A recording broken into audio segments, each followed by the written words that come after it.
శ్రీమాత్రే నమ. జయ గురు దత్తాత్రేయ నమ. ఈ వీడియోలో మనం సింహరాశి వారికి ఫిబ్రవరి 16 నుంచి 22 మధ్యలో జరగబోయే వార ఫలాలు పరిశీలించినప్పుడు సింహరాశి వారికి లాభస్థానంలో కుజగ్రహ సంచారం. ఈ ఒక్క గ్రహం చాలు ఈ సింహరాశి వారు మొత్తం చక్రం తిప్పడానికి. అంటే వీళ్ళకి సమయంలో అటు ప్రభుత్వ సహకారం, పోలీస్ డిపార్ట్మెంట్ సహకారం, కార్యకర్తలు, అన్నదమ్ముల సహకారం సంపూర్ణంగా లభిస్తుంది. సింహరాశి వారికి జనబలం ఉంటే వాళ్ళు ఏదైనా సాధించగలరు. వారి చుట్టూ 10 మంది చేరి వారికి ఏదో విధంగా ఎంకరేజ్ చేస్తుంటే ఎంత గొప్ప విజయాన్నైనా సాధిస్తారు. వారి కొరకు ఎంత ధనాన్నైనా ఖర్చు పెట్టడం జరుగుతూ ఉంటుంది. మరి సింహరాశి వారికి కుజుడు యోగకారకుడు, చతుర్థ భాగ్యాధిపతిగా ఈ 2 స్థానాలకి ఆధిపత్యం వహిస్తున్నటువంటి కుజుడు 11వ స్థానంలో ఉన్నాడు. ఎప్పుడన్నా సరే కేంద్ర స్థానాలంటే 4, 7, 10 మనకి ధనాన్ని ఇవ్వడం జరుగుతూ ఉంటుంది. కోణాలు 1, 5, 9 ఇవి నేమ్ అండ్ ఫేమ్ని ఇవ్వడం జరుగుతూ ఉంటుంది. ఈ 2 కలిపి ఇచ్చే ఏకైక గ్రహాన్ని యోగకారకుడు అనడం జరుగుతూ ఉంటుంది. అటువంటి యోగకారకుడు 11వ స్థానంలో ఉన్నాడు.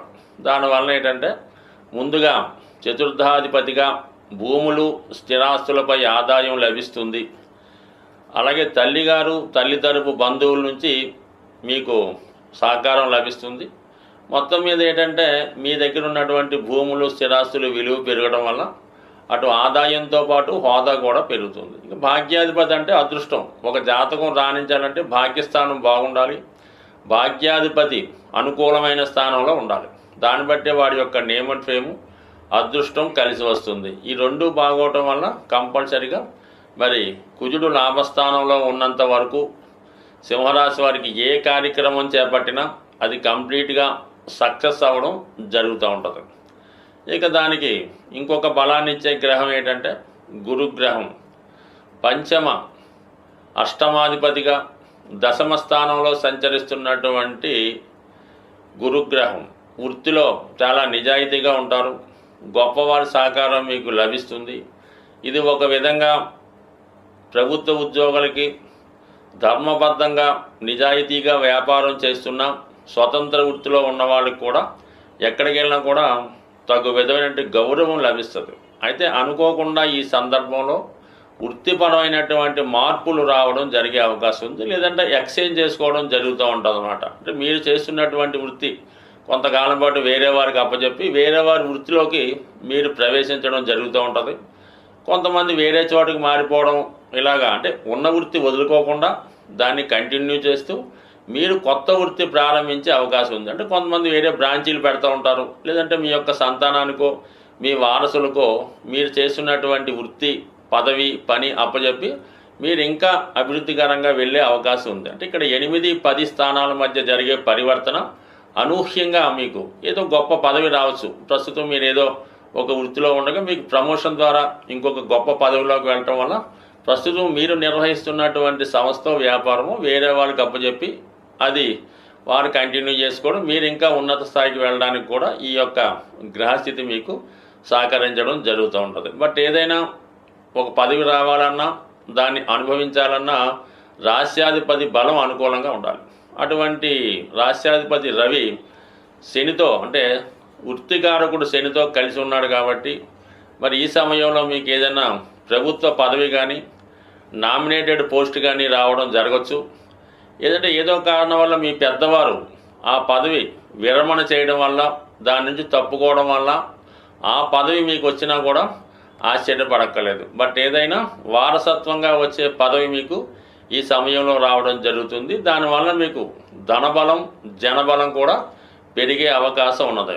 ఇక అన్ని విషయాలు బాగున్నప్పుడు కూడా అష్టమ స్థానంలో ఉన్నటువంటి శుక్రరాహుల కలయిక వల్ల మీకు ఏదో విధంగా చెడ్డ పేరు రావడం కానీ, ఆ చెడ్డ పేరు వచ్చే విధంగా ఏదో ఒక రూమరో అపవాదం మీ మీద రావచ్చు. కాబట్టి ఎప్పుడో జరిగిపోయింది ఇప్పుడు వెలుగులోకి వచ్చి మీ మీద బురద జల్లే ప్రయత్నం కూడా జరగవచ్చు. అటువంటి వాటికి ఏమీ భయపడకుండా, బెదరకుండా మీ పని మీరు చేసుకుంటూ మీ కార్యక్రమాలు మీరు నిర్వహించుకుంటే ఇవన్నీ కూడా సైడ్ అయిపోయి కేవలం మీ యొక్క వృత్తిలో మీరు కంటిన్యూ అయ్యే అవకాశాలు ఉంటాయి. స్వస్తి.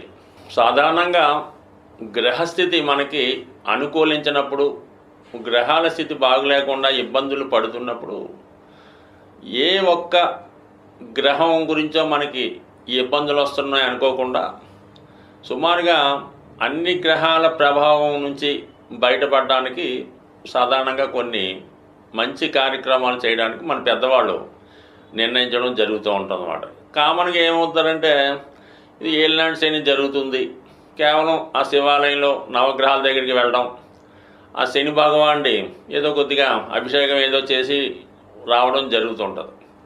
ఎప్పుడన్నా సరే మీరు 9 గ్రహాలని సమానంగా పూజించి పర్టికులర్గా ఒక గ్రహం ఇబ్బంది అంటే పెళ్ళి అవ్వడం లేదు కుజ భగవానుడు, ఉద్యోగం రావట్లేదు శని భగవానుడు, ఆరోగ్యం సరిగ్గా లేదు సూర్య భగవానుడు, ఈ విధంగా గ్రహాలకి మీరు విధి విధానంగా పూజ చేస్తూ మిగతా 9 గ్రహాలకు కూడా తగు విధంగా ఉపచారాలు చేసినప్పుడు మాత్రమే ఆ గ్రహ ఫలితం రావడం జరుగుతుంది.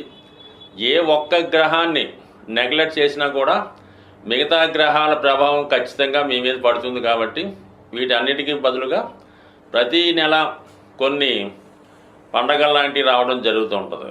అందులో మాస శివరాత్రి, ఏకాదశి, సంకష్ట చతుర్థి మొదలగునవి వస్తుంటాయి.